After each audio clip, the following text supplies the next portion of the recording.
भगवान राम ही, सीता राम ही सब कुछ है। भगवान राम ही पूर्ण रूप से ब्रह्म है, तो सब कुछ वही भगवान राम ही है।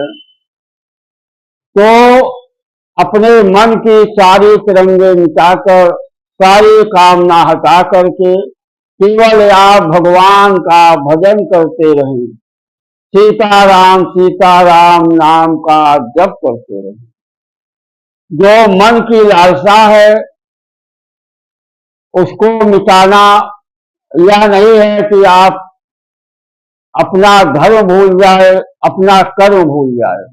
जैसे आप गृहस्थ आश्रम में हैं, अपने सारे कार्य को करते रहें, सारे कार्यों को करते रहें और मन में यह भावना रहे कि शरीर से हम गृहस्थ आश्रम में होने के नाते अपने सारे कार्यों को कर रहे हैं और मन जो है भगवान में रहे, मन से भगवान का भजन होता रहे और शरीर से गृहस्थी का कार्य होता रहे। तो आप इस प्रकार से भगवत भजन कीजिए, शरीर से गृहस्थी का कार्य कीजिए और मन से भगवान का भजन करिए।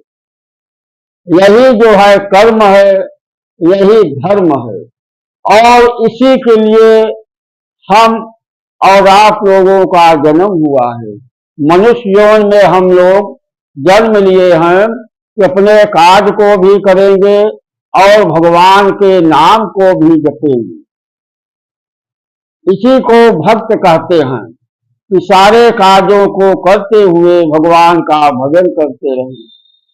जैसे आप भगवान के भजन को कर रहे हैं, सीताराम जप कर रहे हैं, देवताओं का दर्शन करने जाते हैं, तो इससे क्या होता है कि जब कोई भी या अचानक कार्य आ गया है आपका मन दूसरी तरफ जाने का, या कोई गलत कार्य के लिए एक बार मन घूमता है तो आत्मा जो है तुरंत बोल देती है, या मन भी कहता है कि देखो हम दिन भर भगवान का भजन करते हैं, देवताओं का दर्शन करने जाते हैं, तो यह कार्य हम कैसे करें।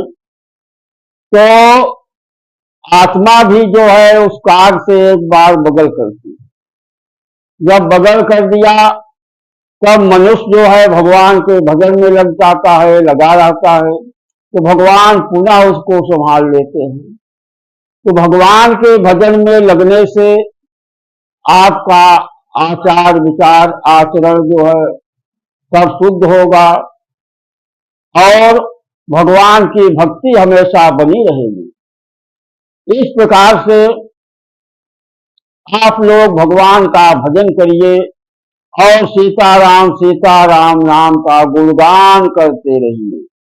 जहां पर बैठिए कोई फालतू बात उसको मत करिए, केवल भगवान की चर्चा और भगवान का गुणगान, यही चर्चा हमेशा जिसके पास बैठे वही करें।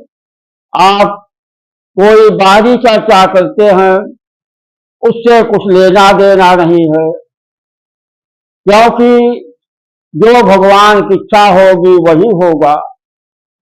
जाहि विधि राखे राम ताहि विधि रहिए। इस प्रकार से मन में भावना रखे और भगवान के भजन को करते रहे, तो इससे क्या होगा, आपका लोक भी बनेगा और परलोक भी बनेगा। अंतकाल में आप सत्यलोक के, वैकुंठ लोक के आप अधिकारी होंगे और वैकुंठ लोक में जाएंगे।